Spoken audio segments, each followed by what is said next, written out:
ತಾಯಿಯ ಮಾತಿಗೆ ಮನಪೂರ್ವಕವಾಗಿಯೇ ಹೂ ಎಂದಿದ್ದೆ ತಾನು. ಆದರೆ ಆ ನೆನಪನ್ನು ತಾನು ತನ್ನ ತಲೆಯಿಂದ ದೂರ ತಳ್ಳಲು ಮಾತ್ರ ಆಗುತ್ತಿಲ್ಲ. ಅದೊಂದು ಆಳವಾದ ನೆನಪು. ನನ್ನನ್ನು ಸದಾ ಸಂತೈಸುತ್ತಿದ್ದ ರಘುಭಾವ ಇಂದು ತನಗೆ ಬಂದೊದಗಿರುವ ಕಷ್ಟಗಳ ಬಗೆಗೆ ಸಂತೈಸಲಾರನೆ. ಒಂದು ವೇಳೆ ಅತ್ತಿ ಮಾವ ಅಡ್ಡಿ ಬಂದರೆ ಅವನು ಧೀರನಾಗಿ ನಿಂತು ತನ್ನನ್ನು ಕೈ ಹಿಡಿಯಲಾರನೆ. ಅವನೇನು ಗಂಡಸಲ್ಲವೇ? ಏಕಲ್ಲ, ಅವನು ಗಂಡಸು ಎನ್ನುವುದಕ್ಕೆ ಸಾಕ್ಷಿಯಾಗಿಲ್ಲವೇ ಅವನ ಚೆಂದುಟಿಗಳ ಮೇಲಿರುವ ಚಿಗುರು ಮೀಸೆ? ಅವಳ ಮನಸ್ಸಿನೆದುರು ರಘುವಿನ ಮುಖ ಮೂಡಿ ಬಂದಂತಾಯಿತು. ಸುಶಿ, ನಾನು ಗಂಡು. ಚಿಗುರು ಮೀಸೆಯಡಿಯಲ್ಲಿನ ಅವನ ಚೆಂದುಟಿಗಳಲ್ಲಿ ಹೂಬಾಣದಂತಹ ಕಿರುನಗೆ. ಸುಶೀಲೆಯ ಎದೆ ನಾಚಿಕೆಯಿಂದ ಕಂಪನಕ್ಕೊಳಗಾಯಿತು. ನೋಡು ರಘುಭಾವ, ನೀನು ನನ್ನನ್ನು ಮದುವೆಯಾಗುವೆನೆಂದು ನಿರಾಕರಿಸಿದೆ ಎಂದು ನನಗೆ ಬಂದಿರುವ ದುರ್ಗತಿ. ಆ ಹಾಳು ಮೊರೆಯ ಉಪೇಂದ್ರನನ್ನು ನಾನು ಹೇಗೆ ಮದುವೆಯಾಗಲಿ? ಮದುವೆಯಾಗಿ ಅವನೊಂದಿಗೆ ಹೇಗೆ ಸಂಸಾರ ಮಾಡಲಿ? ಎಲ್ಲ ಒಮ್ಮೆ ನಿನ್ನ ಮುಂದೆ ಹೇಳಿಕೊಳ್ಳುವ ಬಯಕೆ. ಆದರೆ ಹೇಗೆ ಸಾಧ್ಯ? ನೀನಿರುವುದು ಅಲ್ಲಿ, ನಾನಿರುವುದು ಇಲ್ಲಿ ಒಲೆಯ ಮುಂದೆ. ನಿನ್ನ ಸುದ್ದಿ ವಾಹಕಗಳ ಸಂದೇಶಕ ಯಾರು ಅಂತ ಸುಶೀಲೆಗೆ ತಲೆ ಗಟ್ಟಿಸಿಕೊಂಡು ಗಟ್ಟಿಯಾಗಿ ಅಳುವ ಮನಸ್ಸಾಯಿತು. ಆದರೆ ತನ್ನ ಅಳುವಿನಿಂದ ತಾಯಿಯ ಮನಸ್ಸಿಗೆ ನೋವಾದೀತೆಂಬ ಭಯದಿಂದ ತನ್ನ ಮನದ ಅಳಲನ್ನು ದಮಿಸಿಕೊಳ್ಳುವವಳಂತೆ ಹೊರಗೆದ್ದು ಬಂದಳು. ಅವಳು ಮಾವ ಅಷ್ಟು ಹೊತ್ತು ಕುಳಿತಿದ್ದು ಎದ್ದು ಹೋದ ಕಂಬದ ಕಡೆಗೆ ಕಣ್ಣು ಹಾಯಿಸಿದಳು. ಕಣ್ಣುಗಳು ಹನಿಗೂಡಿದ್ದವು. ಕಂಬನಿಯ ತೆರೆ ಅಡ್ಡ ಹಾಕಿದ ಕಣ್ಣುಗಳನ್ನು ಅವಳು ಹೊರಳಿಸಿ ನೋಡಿದಾಗ ಅವಳಿಗೆ ಕಂಬದ ಬುಡದಲ್ಲಿ ಏನೋ ಬೆಳ್ಳಗೆ ಬಿದ್ದಿರುವುದು ಗೋಚರಿಸಿತು. ಅವಳು ಆತುರದಿಂದ ಬಗ್ಗಿ ಕೈಗೆ ತೆಗೆದುಕೊಂಡಳು. ಯಾಂತ್ರಿಕವಾಗಿ ಆ ಕಾಗದವನ್ನು ಬಿಡಿಸಿ ನೋಡಿದಳು. ಅದು ಅವಳಿಗೆ ಪರಿಚಿತವಾದ ಅಕ್ಷರಗಳು. ರಘುವಿನದೇ ಆ ಪತ್ರ. ರಘುಭಾವನ ಪತ್ರ. ಮಾವ ಇಲ್ಲಿಯೇ ಮರೆತು ಹೋಗಿಬಿಟ್ಟರಲ್ಲ. ಹೋಗಿ ಕೊಡಬೇಕು. ಮಾವನಿಗೆ ಈ ಪತ್ರವನ್ನೇ ತಕ್ಷಣ ತಲುಪಿಸಬೇಕು ತಾನು. ಸುಶೀಲೆ ಪತ್ರವನ್ನು ಕೈಲಿ ಹಿಡಿದು ಅದನ್ನು ಮಾವನಿಗೆ ಹಿಂದಿರುಗಿಸಬೇಕೆಂದು 2 ಹೆಜ್ಜೆ ಹೊರಬಾಗಿಲಿಗೆ ನಡೆದಳು. ಆದರೆ ಮಾವ ಯಾವಾಗಲೂ ಹೊರಟು ಹೋಗಿದ್ದನೆಂಬುದಕ್ಕೆ ಸಾಕ್ಷಿ ಎನ್ನುವಂತೆ ರುಕ್ಮಿಣಿ ಕೈತೋಟದ ಕಡೆಗೆ ಹೊರಟಿದ್ದಳು. ಸುಶೀಲೆಗೆ ಮೊದಲಿನಿಂದಲೂ ತಾಯಿಯ ಸ್ವಭಾವ ಪರಿಚಿತ. ಅಣ್ಣ ಬಂದರೆ ಆತನನ್ನು ಬೀಳ್ಕೊಟ್ಟು ತಟ್ಟನೆ ಒಳಗೆ ಬರುವುದಿಲ್ಲ. ಅಣ್ಣನನ್ನು ಕಳಿಸಿಕೊಟ್ಟ ಮೇಲೆ ಸ್ವಲ್ಪ ಹೊತ್ತು ಕೈತೋಟದಲ್ಲಿ ಅಲ್ಲಲ್ಲಿ ಅಡ್ಡಾಡಿಯೇ ಒಳಗೆ ಬರುವುದು. ಅಂದರೆ ಈಗ ಮಾವ ಹೊರಟು ಹೋಗಿದ್ದಾನೆ. ಇನ್ನು ಈ ಕಾಗದದ ಗತಿ ಅಮ್ಮನ ಕೈಗೆ ಕೊಡಲೇ? ಅಮ್ಮನ ಕೈಗೆ ಕೊಟ್ಟರೆ ನನಗೆ ಮತ್ತೆ ರಘುಭಾವನ ಕಾಗದದ ಸಾಮೀಪ್ಯ ದೂರವೇ ಆಗಿಬಿಡುತ್ತೆ. ಬೇಡ. ಈ ಕಾಗದವನ್ನು ಖಂಡಿತ ಯಾರ ಕೈಗೂ ಕೊಡಬೇಡ. ರಘುಭಾವನ ಅಕ್ಷರಗಳುಳ್ಳ ಈ ಪತ್ರ ನಿನ್ನ ಹತ್ತಿರವೇ ಇಟ್ಟುಕೋ. ಅವಳ ಒಳ ಮನಸ್ಸು ಕಿರುಚಿತು. ಮೆಲ್ಲಗೆ ಅವಳು ಆ ಪತ್ರವನ್ನು ಮಡಿಸಿ ತನ್ನ ರವಿಕೆಯೊಳಗೆ ಸೇರಿಸಿದಳು. ಅವಳಿಗೆ ಅದೊಂದು ಬಗೆಯ ಸಂತೋಷದ ಅನುಭವವಾಯಿತು. ರಘುಭಾವ ಈಗ ನನ್ನ ಸಮೀಪದಲ್ಲಿದ್ದಾನೆ. ಮತ್ತೊಮ್ಮೆ ಆ ಪತ್ರವನ್ನು ಮುಟ್ಟಿಕೊಂಡು ನೆಮ್ಮದಿಯಿಂದ ಒಳಗೆ ನಡೆದಳು ಸುಶೀಲೆ. ರುಕ್ಮಿಣಿ ಒಳಗೆ ಬಂದಳು. ಆಗಲೂ ತಾಯಿ ಎದುರು ಬಾಯಿ ಬಿಡುವ ಮನಸ್ಸಾಗಲಿಲ್ಲ ಸುಶೀಲೆಗೆ. ರುಕ್ಮಿಣಿ ಮಗಳೊಂದಿಗೆ ಕುಳಿತು ಊಟ ಮಾಡಿದಳು. ಅವಳು ಊಟ ಮಾಡುತ್ತಿರುವಾಗಲೂ ಅಣ್ಣನ ಬಗ್ಗೆ ಅನೇಕ ಮಾತುಗಳನ್ನಾಡುತ್ತಲೇ ಇದ್ದಳು. ಮಧ್ಯೆ ಅಣ್ಣ ಅತ್ತಿಗೆಯ ಬಗ್ಗೆ ಔದಾರ್ಯದ ನುಡಿ ಹೊರಬೀಳುತ್ತಿತ್ತು. ಋಣಾನುಬಂಧವನ್ನು ಯಾರು ತಪ್ಪಿಸೋಕೆ ಸಾಧ್ಯ? ಏನೋ ದೊಡ್ಡ ಕಡೆಯ ಸಂಬಂಧ ಒದಗಿದೆ, ಮಾಡಿಕೊಳ್ಳಲೇಳು. ವೆಂಕಟ ಸುಬ್ಬಯ್ಯನವರ ಮಗಳು ಲೀಲಳನ್ನೇ ಮಾಡಿಕೊಳ್ಳುವ ಆಸೆಯಂತೆ ಅತ್ತಿಗೆಗೆ. ಅಷ್ಟೇ ಅಲ್ಲ, ಅವರುಗಳು ಕೂಡ ಒಪ್ಪಿಕೊಂಡಿದ್ದಾರಂತೆ. ನನ್ನ ಮನಸ್ಸಿಗೆ ಈಗ ನೆಮ್ಮದಿಯೇ ಅನ್ನು. ನಮ್ಮ ಅಣ್ಣ ತಾನೇ ದೊಡ್ಡ ಬೀಗರನ್ನು ಪಡೆಯುವವನು. ನಮ್ಮ ರಘು ದೊಡ್ಡ ಮನೆಯ ಅಳಿಯನಾದರೆ ನಾವೇ ಕಣ್ಣಿಂದ ನೋಡಿ ಹಿಗ್ಗಬಹುದು. ನಾನು ಹೇಳಿದ್ದೇನೆ, ಖಂಡಿತ ರಘುವನ್ನು ಸುಶೀಲೆಯ ಮದುವೆಗೆ ಕಾಗದ ಹಾಕಿ ಕರೆಸು ಎಂದು. ಆಗಲಿ ಅಂತ ಹೇಳಿದ್ದಾನೆ ಅಣ್ಣ. ರಘು ನೀನು ಒಟ್ಟಿಗೆ ಆಡಿ ಬೆಳೆದವರು. ಒಬ್ಬರ ಮದುವೆಯನ್ನು ಒಬ್ಬರು ನೋಡದೇ ಇರುವಂಥ ದ್ವೇಷ ಏನು ನಡೆದಿದೆ ಅಂತ. ತಾಯಿಯ ಎಲ್ಲ ಮಾತುಗಳಿಗೂ ಸುಶೀಲೆ ಹೂಗಳಲ್ಲಿಯೇ ತಲೆಯಾಡಿಸುತ್ತಿದ್ದಳು. ತನ್ನ ಎಲ್ಲ ಮಾತುಗಳಿಗೂ ಮಗಳ ಸಮ್ಮತಿ ಇದೆಯೆಂದೆನಿಸುತ್ತಿತ್ತು ರುಕ್ಮಿಣಿಗೆ. ಆದರೆ ಸುಶೀಲೆಯ ಮನಸ್ಸು ಬೇರೆ ಏನನ್ನೋ ಯೋಚಿಸುತ್ತಿತ್ತು. ಸುಶೀಲೆ ಹಾಸಿಗೆಯ ಮೇಲೆ ಹೊರಳಿಕೊಂಡಾಗ ಅವಳಿಗೆ ಬಹಳ ಹೊತ್ತು ನಿದ್ರೆ ಹತ್ತಲಿಲ್ಲ. ಹಗಲೆಲ್ಲ ಹೊಲ ಗದ್ದೆಗಳಲ್ಲಿ ದುಡಿದು ದಣಿದಿರುವ ರುಕ್ಮಿಣಿ ಯಾವಾಗಲೂ ನಿದ್ರೆಯಲ್ಲಿ ತೇಲಿ ಹೋಗಿದ್ದಳು. ಮೆಲುವಾಗಿ ಗೊರಕೆ ಕೂಡ ತೆಗೆಯುತ್ತಿದ್ದಳು. ಸುಶೀಲೆಗೆ ಕಣ್ಣು ಬಾಡಿ ನಿದ್ರೆ ಹತ್ತಿತಾದರೂ ಅವಳ ನಿದ್ರೆಯ ತುಂಬ ರಘುವಿನದೇ ಚಿತ್ರ ತುಂಬಿಕೊಂಡಿತ್ತು. ರಘು ಬಂದು ಸುಶೀಲೆಯ ಬೆನ್ನ ಮೇಲೆ ಕೈಯಿಟ್ಟು ನಿಂತು ಉಪೇಂದ್ರನಿಗೆ ಬೆಟ್ಟು ಮಾಡಿ ನಗುತ್ತಿರುವಂತೆನಿಸಿತು. ಉಪೇಂದ್ರ ತನ್ನ ಕೈ ಹಿಡಿಯಲು ಮುಂದೆ ಬಂದಾಗ ರಘು ತಾನೇ ಮುಂದೆ ಬಂದು ಉಪೇಂದ್ರನನ್ನು ದೂರ ತಳ್ಳಿ ಅಳುತ್ತಿರುವ ತನ್ನನ್ನು ಸಂತೈಸುತ್ತಿರುವಂತೆನಿಸಿತು. ರಘುಭಾವ ನೀನೆಷ್ಟು ಒಳ್ಳೆಯವನು. ನಿನ್ನ ಮುಂದೆ ನನ್ನ ಕಷ್ಟ ಎಲ್ಲ ಹೇಳಿಕೊಳ್ಳಬೇಕು. ಅದು ಹೇಗೆ ಸಾಧ್ಯ? ಏನೇನೋ ಬಡಬಡಿಸುತ್ತಲೇ ಇದ್ದಳು ಸುಶೀಲೆ. ಬೆಳಗಿನ ಕೋಳಿ ಕೂಗಿದಾಗಲೇ ರುಕ್ಮಿಣಿಗೆ ಎಚ್ಚರವಾದದು. ಬೆಳಗಿನ 100 ಕೆಲಸಗಳು ಅವರಿಗಾಗಿ ಕಾದಿದ್ದವು. ರುಕ್ಮಿಣಿ ಕೈಲಿ ಸಲಿಕೆ ಹಿಡಿದು ಗದ್ದೆಗಳ ಮಡಿಗಳಿಗೆ ನೀರು ತಿರುಗಿಸಲು ಹೊರಟಿದ್ದಳು. ಸುಶೀಲೆ ಅಡಿಗೆ ಕೆಲಸಗಳನ್ನು ಬೇಗ ಮಾಡಿ ಮುಗಿಸಿ ರಘುವಿನ ಪತ್ರವನ್ನು ಬಿಡಿಸಿ ಓದಿಕೊಂಡಳು. ರಘು ಆ ಕಾಗದವನ್ನು ತಂದೆಗೆ ಬರೆದಿದ್ದ. ಸುಶೀಲೆಯ ಕಣ್ಣುಗಳು ಆತುರದಿಂದ ವೀಕ್ಷಿಸಿದವು. ಆ ಪತ್ರದ ಒಕ್ಕಣೆ ಹೀಗಿತ್ತು: ತೀರ್ಥರೂಪು ತಂದೆಯವರಿಗೆ ನನ್ನ ನಮಸ್ಕಾರಗಳು. ನಿಮ್ಮಿಂದ ಕಾಗದವನ್ನು ನಿರೀಕ್ಷಿಸುತ್ತಿದ್ದೆ. ಆದರೆ ಏನು ಕಾರಣವೋ ನಿಮ್ಮ ಪತ್ರ ಬರಲಿಲ್ಲ. ನಾನು ಹೋದ ತಿಂಗಳು ಕಳಿಸಿದ ಹಣ ನಿಮ್ಮ ಕೈ ಸೇರಿರಬಹುದು. ಇಲ್ಲಿ ನಾನು ವೆಂಕಟ ಸುಬ್ಬಯ್ಯನವರ ಮನೆಗೆ ಹೋಗಿದ್ದೆ. ಆಗ ಅವರು ಒಂದು ಮುಖ್ಯವಾದ ವಿಷಯವನ್ನು ಪ್ರಸ್ತಾಪ ಮಾಡಿದರು. ಅದೆಂದರೆ ನಾನು ಅವರ ಮಗಳು ಲೀಲಳನ್ನು ಮದುವೆಯಾಗಬೇಕಂತೆ. ಆದರೆ ನಾನು ಯಾವ ಜವಾಬ್ದಾರಿಯನ್ನು ವಹಿಸಿಕೊಳ್ಳದೆ ಎಲ್ಲವನ್ನೂ ನಮ್ಮ ತಂದೆಯವರಿಗೆ ಬಿಟ್ಟಿದ್ದೇನೆ. ದಯವಿಟ್ಟು ಅವರನ್ನೇ ಈ ವಿಷಯವಾಗಿ ಕೇಳಿ ಎಂದೆ. ಅದಕ್ಕೆ ಅವರು ನಗುತ್ತಾ, ನಿನ್ನ ಇಷ್ಟದ ಮುಂದೆ ನಿಮ್ಮ ತಂದೆಯವರ ವಿಚಾರವೇ ಬರದು. ಹಾಗೆಂದು ಅವರೇ ನನಗೆ ಹೋದ ವಾರ ಪತ್ರ ಬರೆದಿದ್ದಾರೆ ಎಂದು ಹೇಳಿ ನಕ್ಕರು. ಅಷ್ಟೇ ಅಲ್ಲ, ನಿಮ್ಮ ಪತ್ರವನ್ನು ನನ್ನ ಮುಂದೆ ಹಿಡಿದು ತೋರಿಸಿದರು ಕೂಡ. ನನಗೆ ಇನ್ನಷ್ಟು ದಿನ ಮದುವೆಯಾಗಲು ಮನಸ್ಸಿಲ್ಲ ಎಂದು ಹೇಗೂ ಜಾರಿಕೊಂಡಿದ್ದೇನೆ. ಲೀಲಾ ಕೂಡ ನಿನ್ನೆ ಸಂಜೆ ನನ್ನನ್ನು ನೇರವಾಗಿ ಮದುವೆಯಾಗಲು ಪ್ರಶ್ನಿಸಿಬಿಟ್ಟಿದ್ದಾಳೆ. ಇನ್ನು ಬಾಕಿ ಎಲ್ಲ ವಿಚಾರಗಳು ತಮಗೇ ತಿಳಿದಿದೆ. ಮಾ ಶ್ರೀ ತಾಯಿಯವರ ಆರೋಗ್ಯ ಹೇಗಿದೆ? ಮಾ ಅತ್ತೆಯವರು ಆರೋಗ್ಯವಾಗಿದ್ದಾರೆಯೇ? ಚೀಸವು ಸುಶೀಲೆಯ ಮದುವೆ ಗೊತ್ತಾಗಿದೆ ಎಂದು ನೀವು ಬರೆದಿದ್ದೀರಿ. ತುಂಬ ಸಂತೋಷ. ಚೀಸವು ಸುಶೀಲೆ ನೆಮ್ಮದಿಯಾಗಿದ್ದರೆ ನನಗೂ ನೆಮ್ಮದಿ. ಅವಳೇ ಒಪ್ಪಿ ಮದುವೆಯಾಗುತ್ತಿದ್ದಾಳೆ ಎಂದಾಗ ಯಾರ ಅಭ್ಯಂತರ ತಾನೇ ಉಂಟು? ಅತ್ತೆ ಕಷ್ಟಪಟ್ಟು ಅವಳನ್ನು ಸಾಕಿ ಬೆಳೆಸಿದ್ದಾರೆ. ಆಕೆಯ ಮನಸ್ಸಿಗೆ ಈ ಮದುವೆಯಿಂದ ನೆಮ್ಮದಿ ಎಂದರೆ ನನಗೆ ತುಂಬ ಹಿಗ್ಗು. ನೀವು ತೋಟದ ಮನೆಯ ಕಡೆ ಹೋದಾಗ ಅತ್ತೆ ಮತ್ತು ಸುಶಿಗೆ ನಾನು ಕೇಳಿದೆನೆಂದು ಹೇಳಿ. ಅಂತೂ ನನ್ನ ಸುಶಿ ಮದುವೆಯ ಹೆಣ್ಣಾಗಿ ಮತ್ತೊಬ್ಬ ಗಂಡಿನ ಕೈ ಹಿಡಿಯುತ್ತಾಳಲ್ಲ, ಅದರ ನೆನಪಾದರೆ ನನಗೆ ಸಂತೋಷವಾಗುತ್ತೆ. ಇನ್ನು ಸುಶಿಯ ಮದುವೆ ಎಂದು ಎಲ್ಲ ವಿಚಾರಕ್ಕೂ ಪತ್ರ ಬರೆಯಿರಿ. ಸಾಧ್ಯವಾದರೆ ನಾನು ಕೂಡ ಅವಳ ಮದುವೆಗೆ ಬರುತ್ತೇನೆಂದು ಹೇಳಿ. ಅವಳ ಮದುವೆಯಲ್ಲಿನ ಓಡಾಟದಲ್ಲಿ ನನ್ನದು ಪಾಲಿರಲಿ. ಇನ್ನು ಬಾಕಿ ವಿಷಯಗಳೆಲ್ಲ ನಿಮ್ಮ ಕಾಗದ ಕಂಡ ನಂತರ. ಇಂತು ನಿಮ್ಮವ ರಘುರಾಮ್. ರಘುವಿನ ಆ ಕಾಗದವನ್ನು ಓದಿಕೊಂಡ ನಂತರ ಸುಶೀಲೆಯ ಮನಸ್ಸು ಕೋಪ ವ್ಯಥೆಗಳಿಂದ ಪಕ್ಕಾಯಿತು. ಒಮ್ಮೆಲೆ ಅವಳು ನಡುಗುತ್ತಿರುವ ಕೈಗಳಿಂದ ಪತ್ರವನ್ನು ಮಡಿಸಿದಳು. ನನ್ನ ಮದುವೆಯಾಗುತ್ತಿರುವುದು ರಘು ಭಾವನಿಗೆ ತುಂಬ ಸಂತೋಷವಂತೆ. ನಾನು ಮದುವೆಯ ಹೆಣ್ಣಾಗುವುದನ್ನು ಕಾಣಲು ತಾನು ಇಲ್ಲಿಗೆ ಬರುತ್ತಾನಂತೆ. ನನ್ನ ಮದುವೆಯನ್ನು ಕಂಡು ಅವನು ಹಿಗ್ಗುತ್ತಾನಂತೆ. ಅಯ್ಯೋ ಎಂದು ಕೆರುಚಿಕೊಂಡು ಎಲ್ಲಿಗಾದರೂ ಓಡಿ ಹೋಗಬೇಕೆನಿಸಿತು ಅವಳಿಗೆ. ಅಷ್ಟೇ ಅಲ್ಲ, ಅವನು ಈಗ ತನ್ನೆದುರಿಗೆ ಬಂದು ನಿಂತರೆ ಅವನ ನಿರ್ದಯಿ ಎದೆಗೆ 10 ಗುದ್ದುಗಳನ್ನು ಗುದ್ದುವಷ್ಟು ರೋಷ ಹುಟ್ಟಿತ್ತು. ಅವಳು ರೋಷತಪ್ತಳಾದವಳಂತೆ ತನ್ನ ಕೈ ಮುಷ್ಟಿಯನ್ನು ಬಿಗಿಯಾಗಿ ಹಿಡಿದು ಮತ್ತೆ ಸಡಿಲ ಮಾಡಿಕೊಂಡಳು. ಮತ್ತೆ ಅವಳ ಕೈ ಮುಷ್ಟಿಗಳು ಬಿಗಿಗೊಳ್ಳುತ್ತಲೇ ಇದ್ದವು. ನಾನು ಮದುವೆಯಾಗುವುದು ನನ್ನ ಇಚ್ಛೆಯಿಂದಲೇ, ಅಲ್ಲ, ಅದು ನನ್ನ ಅಸಹಾಯಕತೆಯ ಫಲ. ರಘುಭಾವ ಎಂದು ಕೂಗಿ ಹೇಳಲೆ? ಹ್ಞೂ, ಹಾಗೆ ನಾನು ಎಷ್ಟು ಗಟ್ಟಿಯಾಗಿ ಕೂಗಿದರೂ ಆ ಕೂಗು ಅವನ ಕಿವಿಗಳಿಗೆ ಮುಟ್ಟುವಂತೆಯೇ ಇಲ್ಲ. ಹಾಗಿದೆ ಅವನ ದೂರದ ಪರಿಮಿತಿ. ಮಾನಸಿಕ ಉದ್ವೇಗಕ್ಕೆ ಸಿಕ್ಕ ಸುಶೀಲೆ ಬೆಂಕಿಗೆ ಬಿದ್ದ ಹುಳುವಿನಂತೆ ವಿಲಿ ಒದ್ದಾಡಿದಳು. ಆದರೆ ಅವಳ ಒದ್ದಾಟ ಅವನಿಗೆ ಹೇಗೆ ತಿಳಿಯಬೇಕು? ಅವಳಿಗೆ ಒಮ್ಮೆಲೆ ಕ್ರೋಧ ವ್ಯಥೆ ತುಂಬಿಕೊಂಡವು. ಅವಳ ಮನಸ್ಸನ್ನು ಏಕಕಾಲದಲ್ಲಿ ನುಗ್ಗಿದುದರ ಫಲವೋ ಏನೋ ಒಮ್ಮೆಲೆ ಅದು ದುಃಖವಾಗಿ ಪರಿವರ್ತಿತವಾಯಿತು. ದುಃಖದ ಅಳಲು ಬುದ್ಬುದವಾಗಿ ಒತ್ತರಿಸಿ ಬಂತು. ಒಂದಿಷ್ಟು ಹೊತ್ತು ಗಟ್ಟಿಯಾಗಿ ಹತ್ತು ಬಿಡುವ ಮನಸ್ಸಾಯಿತು ಅವಳಿಗೆ. ಹಿಂದೆಯೇ ತನ್ನೆಲ್ಲ ಅವಸ್ಥೆಗಳಿಗೂ ಕಾರಣವಾದ ಅವನ ಪತ್ರವನ್ನು ಹರಿದು ಚೂರು ಚೂರಾಗಿ ಮಾಡಿ ಎಲ್ಲವನ್ನೂ ಗಾಳಿಗೆ ತೂರಿಬಿಡುವ ಬಯಕೆ ಆಯಿತು. ಅದೇ ನಿರ್ಧಾರದ ರಭಸದಲ್ಲಿ ಆ ಪತ್ರವನ್ನು ತೆಗೆದು ಹರಿಯಲು ಕೈ ಹಾಕಿದಾಗ ಅವಳಿಗೆ ಆ ಪತ್ರದ ಕೊನೆಯ ಅಂಚಿನಲ್ಲಿದ್ದ ಅವನ ವಿಳಾಸ ಕಾಣಿಸಿತು. ದಪ್ಪ ಅಕ್ಷರಗಳಲ್ಲಿ ಮುದ್ದಾಗಿ ಗುಂಡಾಗಿ ಬರೆದಿದ್ದ. ಹಿಂದೆಯೇ ಅವಳ ಅಂತರಾಳದಲ್ಲಿ ಭಾವನೆಯ ತರಂಗಗಳಿದ್ದವು. ಒಂದೊಂದು ಅಕ್ಷರವು ಅವಳ ಕಣ್ಣೀರನ್ನು ಒರೆಸುವ, ಸಂತೈಸುವ, ಅವಳನ್ನು ಚುಂಬಿಸುವ ಮುತ್ತುಗಳಂತೆ ಭಾಸವಾದವು. ವೇದನೆಗೆ ಒಳಗಾದವಳಂತೆ ಪರಿತಪಿಸುತ್ತಾ ರಘುವಿನ ವಿಳಾಸವನ್ನು ತನ್ನ ಕೈ ಬೆರಳುಗಳಿಂದ ಮೃದುವಾಗಿ ನೇವರಿಸಿದಳು. ಅವಳಿಗರಿವಿಲ್ಲದಂತೆಯೇ ಅವಳ ಕೈಗಳು ಆ ಪತ್ರವನ್ನು ಅವಳ ತುಟಿಗಳ ಬಳಿಗೆ ಕೊಂಡೊಯ್ದಳು. ಅವಳ ತುಟಿಗಳು ಅವಳಿಗರಿವಿಲ್ಲದಂತೆಯೇ ಆ ಪತ್ರವನ್ನು ಚುಂಬಿಸಿದವು. ರಘು, ನಾನು ಹುಚ್ಚಿಯಾಗಿ ಬಿಟ್ಟಿದ್ದೇನೆ. ನನಗೆ ನಿನ್ನದೇ ಹುಚ್ಚು ಹಿಡಿದು ಬಿಟ್ಟಿದೆ ಎಂದು ಹೇಳಬೇಕು. ಆದರೆ ಹೇಳುವುದೆಂತು? ನಾನು ಹೇಳಿದರೂ ಅವನಿಗೆಲ್ಲಿ ಕೇಳಿಸಿತು? ಅವಳ ಒಳ ಮನಸ್ಸು ಅವಳನ್ನು ಒಮ್ಮೆಲೆ ಪ್ರಶ್ನಿಸಿತು. ಅದೇಕೆ ಸಾಧ್ಯವಿಲ್ಲ? ಖಂಡಿತ ಸಾಧ್ಯ. ರಘುವಿಗೆ ನಿನ್ನ ಮನಸ್ಸು ಅರ್ಥವಾಗುವಂತೆ ನೀನು ಕೂಡ ಒಂದು ಪತ್ರ ಬರೆದು ಹಾಕು. ನಾನೇ ಪತ್ರವೇ? ಅದು ರಘುವಿಗೆ ಪತ್ರವೇ? ಭೀತಿಗೊಂಡ ಅವಳ ಇನ್ನೊಂದು ಮನಸ್ಸಿನ ಪ್ರಶ್ನೆ. ಏಕಾಗಬಾರದು. ನೀನು ರಘುವಿಗೆ ಪತ್ರ ಬರೆಯಬಾರದೆ? ಹಾಗೆ ನೀನು ಪತ್ರ ಬರೆಯದಿದ್ದರೆ ಅವನಿಗೆ ನಿನ್ನ ಮನಸ್ಸು ಹೇಗೆ ಗೊತ್ತಾಗುತ್ತೆ? ಖಂಡಿತ ಪತ್ರ ಬರಿ. ಹೇಗೂ ವಿಳಾಸ ಕೂಡ ಸಿಕ್ಕಿದೆ. ನಿನ್ನ ರಘುವಿಗೆ ನೀನು ಮನ ಬಿಚ್ಚಿ ಪತ್ರ ಬರಿ. ಅವನ ಮನಸ್ಸು ನಿನಗೆ ಅರ್ಥವಾಗುತ್ತೆ.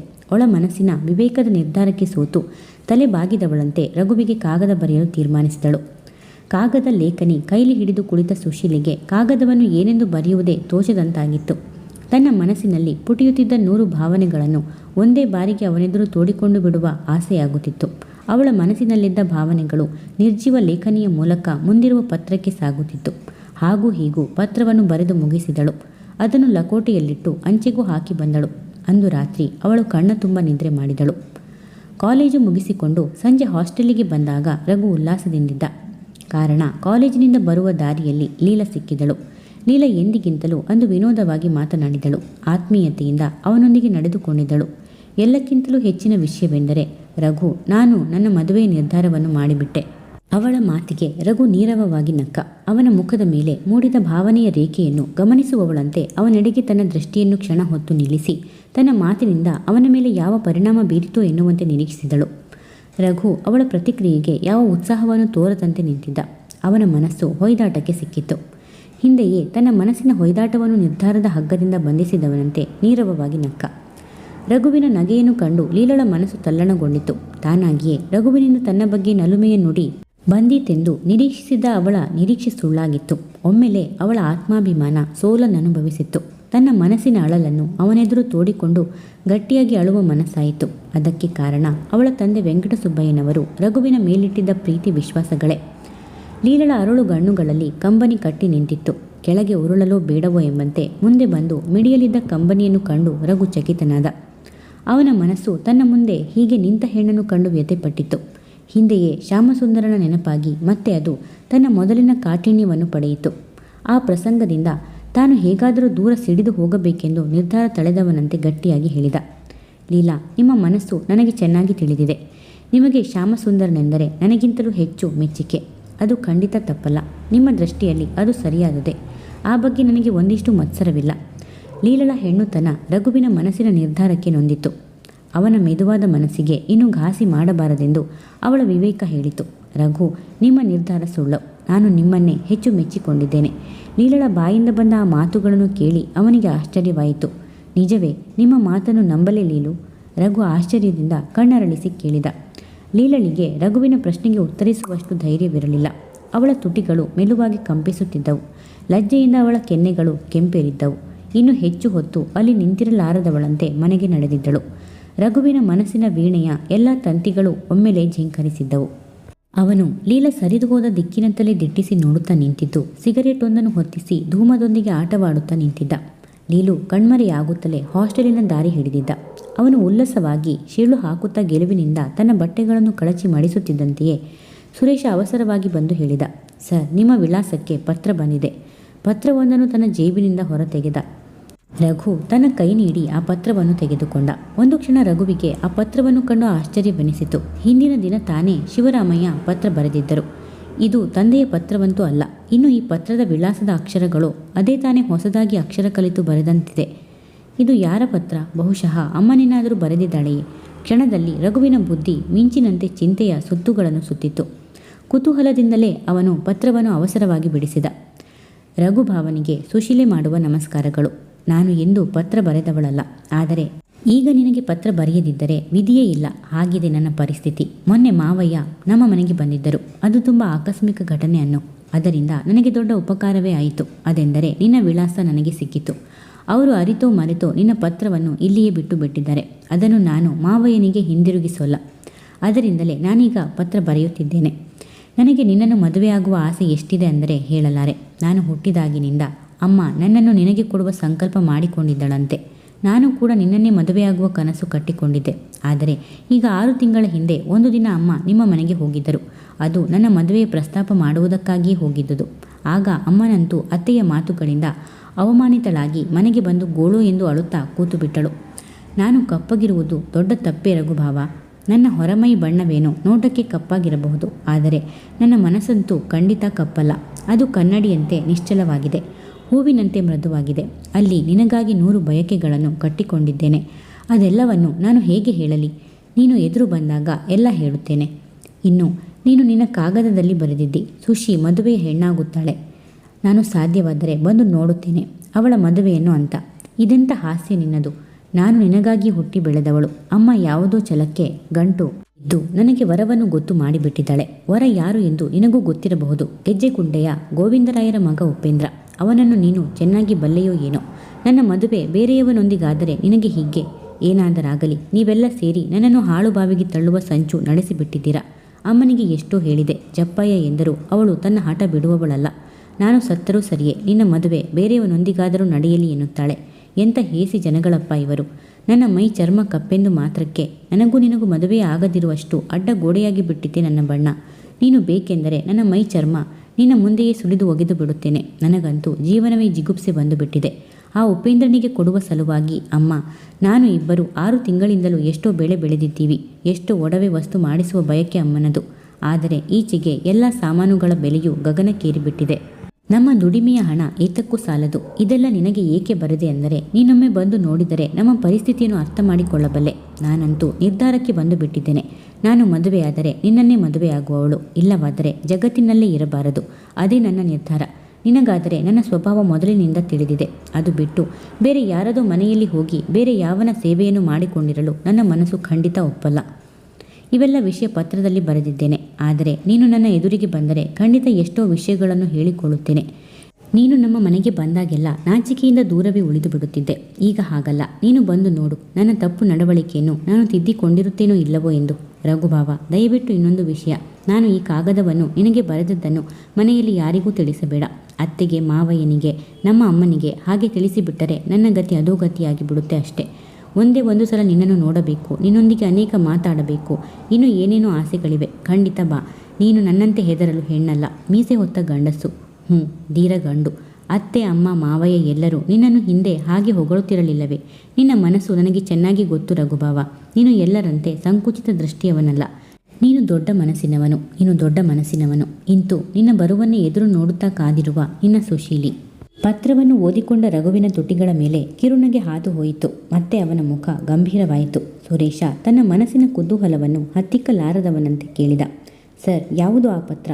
ರಘು ಅವನೆಡೆಗೆ ಕಣ್ಣು ಹೊರಳಿಸಿದಾಗ ತಾನು ಹಾಗೆ ಕೇಳಬಾರದಾಗಿತ್ತು. ಕೇಳಿದುದು ತಪ್ಪು ಎನ್ನುವಂತೆ ಸುರೇಶನ ಕಣ್ಣುಗಳು ದೈನ್ಯವನ್ನು ಪ್ರಕಟಿಸುತ್ತಿದ್ದವು. ಸುರೇಶನ ನಿಷ್ಕಲ್ಮಶ ನೋಟದೆದುರು ತನ್ನ ಮನಸ್ಸಿನ ಹೊಯ್ದಾಟವನ್ನು ಮುಚ್ಚಿಕೊಂಡು ಬೇರೆ ಮಾತಾಡುವ ಮನಸ್ಸಾಗಲಿಲ್ಲ ರಘುವಿಗೆ. ಅಂತೆಯೇ ಅವನು ನಿಜವನ್ನೇ ಹೇಳಿದ. ಸುರೇಶ, ಈ ಕಾಗದ ಬರೆದ ಹುಡುಗಿ ನನ್ನ ಸೋದರತ್ತೆಯ ಮಗಳು. ಮುಂದೆ ಏನೋ ಹೇಳಬೇಕೆನ್ನುತ್ತಿರುವಂತೆಯೇ ಅವನ ಗಂಟಲು ಬಿಗಿದು ಬಂದಿತ್ತು. ಬಾಲ್ಯದಿಂದಲೂ ತಾವು ಒಂದಿಗೆ ಆಡಿದುದು ನಲಿದುದು ನೆನಪಾಯಿತು. ಅವನು ತನ್ನ ನೆನಪಿನ ಹಂದರದ ಸುರುಳಿಯನ್ನು ಬಿಚ್ಚಿಕೊಂಡವನಂತೆ ತೆಪ್ಪಗಾದ. ರಘುವಿನ ಮನಸ್ಸಿನ ಪೇಚನ್ನು ಊಹೆ ಮಾಡಿಕೊಂಡವನಂತೆ ಸುರೇಶ ಹೇಳಿದ, ನೀವು ಊರಿಗೆ ಬರಲೇ ಇಲ್ಲವೆಂದು ಒತ್ತಾಯ ಮಾಡಿರಬಹುದು.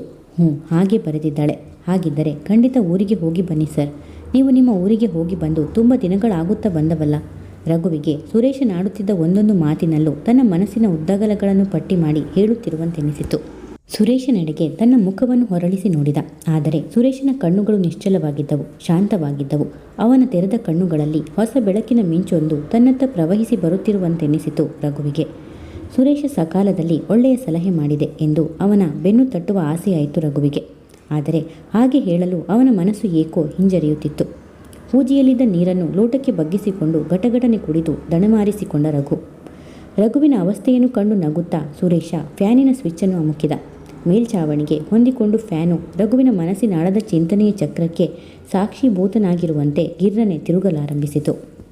ಅಂದು ಅವನು ಕಾಲೇಜಿನಲ್ಲಿ ಪಾಠ ಹೇಳುತ್ತಿರುವಾಗಲೂ ಅಷ್ಟೇ ಅವನ ಮನಸ್ಸಿನ ನೆಮ್ಮದಿ ಕದಡಿ ಹೋಗಿತ್ತು. ಮುಂದಿನ ಬೆಂಚಿನಲ್ಲಿ ಕುಳಿತು ಪಾಠ ಕೇಳುತ್ತಿದ್ದ ಕುಸುಮಳನ್ನು ಅದೇಕೋ ಎರಡೆರಡು ಬಾರಿ ಪ್ರಯತ್ನಪೂರ್ವಕವಾಗಿ ನೋಡಿದ್ದ. ಹಿಂದೆಯೇ ತನ್ನ ತಪ್ಪಿನ ಅರಿವಾಗಿ ನಾಚಿಕೆಯಿಂದ ತಲೆ ತಗ್ಗಿಸಿದ. ತಾನೇಕೆ ಕುಸುಮಳನ್ನು ಹಾಗೆ ಪದೇ ಪದೇ ನೋಡಿದೆ? ಅದಕ್ಕೆ ಕಾರಣ ಅವಳ ಕಪ್ಪು ಮೈಬಣ್ಣವೇ? ಅವನ ಮನಸ್ಸು ಅವನನ್ನು ಪ್ರಶ್ನಿಸಿತು. ಕುಸುಮಳಿಗೂ ಸುಶೀಲೆಗೂ ತುಂಬ ಸೌಮ್ಯಗಳಿದ್ದವು. ಸುಶೀಲೆಯಂತೆ ಕುಸುಮ ಕೂಡ ಕಪ್ಪು. ಆದರೆ ಅವಳ ಮೈಕಟ್ಟು ಕೂಡ ಸುಶೀಲೆಯ ಮೈಕಟ್ಟಿನಂತೆಯೇ ಕಟ್ಟುಮಸ್ತಾಗಿದೆ.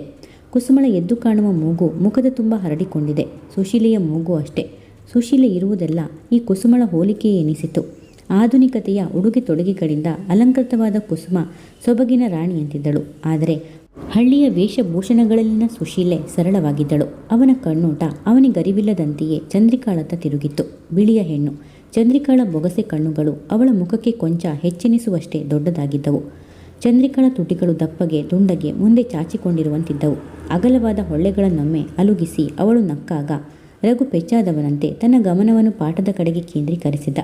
ಮುಂದಿನ ಬೆಂಚಿನ ಹುಡುಗಿಯರ ಗುಂಪು ಮೆಲ್ಲನೆ ತಮ್ಮ ತಮ್ಮಲ್ಲೇ ಮಾತಾಡಿಕೊಂಡು ನಕ್ಕರು.